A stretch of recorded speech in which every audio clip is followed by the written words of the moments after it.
ಶ್ರೀರಾಮನು ಈ ಭಾರತ ದೇಶದ ಒಂದು ಕಿರೀಟ ಇದ್ದ ಹಾಗೆ. ಶ್ರೀರಾಮನು ಈ ದೇಶದ ಜನರು ಪೂಜಿಸುವ ಆರಾಧ್ಯ ದೈವ. ಶ್ರೀರಾಮನು ವಿಷ್ಣುವಿನ 7ನೇ ಅವತಾರವಾಗಿದ್ದಾನೆ. ಹಿಂದೂ ಧಾರ್ಮಿಕತೆಯಲ್ಲಿ ಶ್ರೀರಾಮನಿಗೆ ಮಹಾನ್ ಪುರುಷ ಮತ್ತು ಏಕಪತ್ನಿ ವೃತಸ್ಥ ಎಂಬ ಹೆಸರಿನೊಂದಿಗೆ ಪೂಜಿಸಲಾಗುತ್ತದೆ. ನೀವು ಕೂಡ ಈ ಮಹಾಪುರುಷನ ಬಗ್ಗೆ ವಿಶೇಷ ಭಕ್ತಿಯನ್ನು ಹೊಂದಿದ್ದರೆ ಶ್ರೀರಾಮನ ಈ ಗುಣಗಳನ್ನು ನೀವು ನಿಮ್ಮ ಜೀವನದಲ್ಲಿ ಅಳವಡಿಸಿಕೊಳ್ಳಿ. ನೀವು ಯಾವತ್ತೂ ಯಾರಿಗೂ ತಲೆ ಬಾಗುವುದಿಲ್ಲ. ಶ್ರೀರಾಮನು ಎಂತಹ ಪರಿಸ್ಥಿತಿಯಲ್ಲೂ ಸುಳ್ಳು ಮಾತುಗಳನ್ನು ಆಡಲಿಲ್ಲ. ಸುಳ್ಳು ಮಾತುಗಳನ್ನು ಆಡಿದರೆ ಒಂದು ದಿನ ಸಿಕ್ಕಿಕೊಳ್ಳುತ್ತೀರಾ. ಆದ ಕಾರಣ ಸುಳ್ಳುಗಳನ್ನು ಮಾತನಾಡಬೇಡಿ. ಶ್ರೀರಾಮನು ಎಂದಿಗೂ ಅವಾಚ್ಯ ಶಬ್ದಗಳನ್ನು ಬಳಸಲಿಲ್ಲ.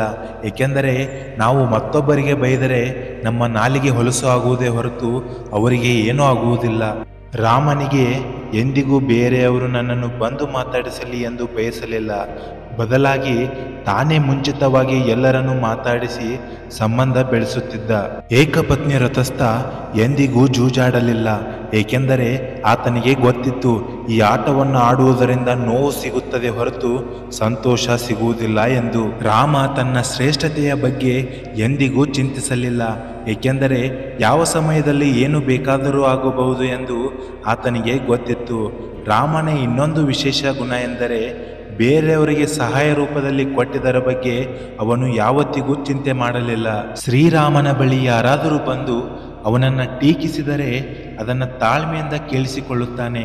ಅವರ ಟೀಕೆಗೆ ಕಾರಣವನ್ನು ತಿಳಿದು ಮೃದುವಾಗಿ ಅವರಿಗೆ ತಿಳುವಳಿಕೆ ಹೇಳಿ ತಪ್ಪು ತಿಳುವಳಿಕೆಯನ್ನು ಹೋಗಲಾಡಿಸುತ್ತಾನೆ. ಶ್ರೀರಾಮನಿಗೆ ಬೇಕಾದಷ್ಟು ಕೆಟ್ಟದನ್ನು ಮಾಡಿ ಕೇವಲ ಒಂದೇ ಒಂದು ಒಳ್ಳೆಯ ಕೆಲಸವನ್ನು ಮಾಡಿದ್ದರೂ ಅವನು ಆ ಒಳ್ಳೆಯದರ ಬಗ್ಗೆ ಮಾತ್ರ ಮಾತನಾಡುತ್ತಿದ್ದ. ರಾಮ ತನ್ನ ರಾಜವೈಭೋಗವನ್ನು ಅನುಭವಿಸುವಾಗ ಸಮಾಜದ ಕಟ್ಟುಪಾಡುಗಳನ್ನು ಎಂದಿಗೂ ಮೀರಲಿಲ್ಲ. ಹಾಗೆ ತನ್ನ ಹೆಂಡತಿ ಸೀತೆಯನ್ನು ಹೊರತುಪಡಿಸಿ ಇನ್ಯಾವ ಹೆಣ್ಣಿನ ಬಗ್ಗೆ ಚಿಂತೆ ಮಾಡಲಿಲ್ಲ. ಶ್ರೀರಾಮನು ತಾನು ಸಂಪಾದಿಸಿದ ಹಣವನ್ನು ಅನಾವಶ್ಯಕವಾಗಿ ಎಂದಿಗೂ ನಷ್ಟ ಮಾಡಲಿಲ್ಲ. ಆದರೆ ಬಹಳಷ್ಟು ಜನರಿಗೆ ಉಪಯೋಗವಾಗುವಂತೆ ತನ್ನ ಹಣವನ್ನು ಖರ್ಚು ಮಾಡುತ್ತಿದ್ದ.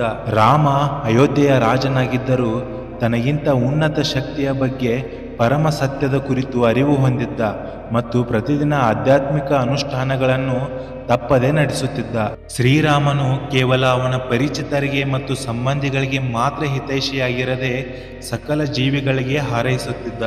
ಈತ ಪ್ರತಿನಿತ್ಯ ಊಟ ಮಾಡುವುದರಲ್ಲಿ ಅರ್ಧದಷ್ಟು ಸಿಕ್ಕಿದರೂ ಅಷ್ಟರಿಂದಲೇ ತೃಪ್ತಿ ಪಡುತ್ತಿದ್ದ ಮತ್ತು ಕೆಲವೊಮ್ಮೆ ಹಿಡಿಯಷ್ಟು ಅನ್ನ ಸಿಕ್ಕಿದರೂ ಬೇಸರ ಪಡುತ್ತಿರಲಿಲ್ಲ. ಕೊನೆಯದಾಗಿ ಶ್ರೀರಾಮನಿಗೆ ಎಷ್ಟೇ ಅಪಾಯಕಾರಿಯಾಗಿದ್ದರೂ ಸರಿ, ತನ್ನಲ್ಲಿ ಆಶ್ರಯ ಬೇಡಿ ಬಂದವರನ್ನು ರಕ್ಷಿಸುವುದು ಅವನ ಜೀವನದ ಧ್ಯೇಯವಾಗಿತ್ತು. ನೀವು ಕೂಡ ಶ್ರೀರಾಮನ ಭಕ್ತರಾಗಿದ್ದರೆ ಜೈ ಶ್ರೀರಾಮ್ ಎಂದು ಕಮೆಂಟ್ ಮಾಡಿ.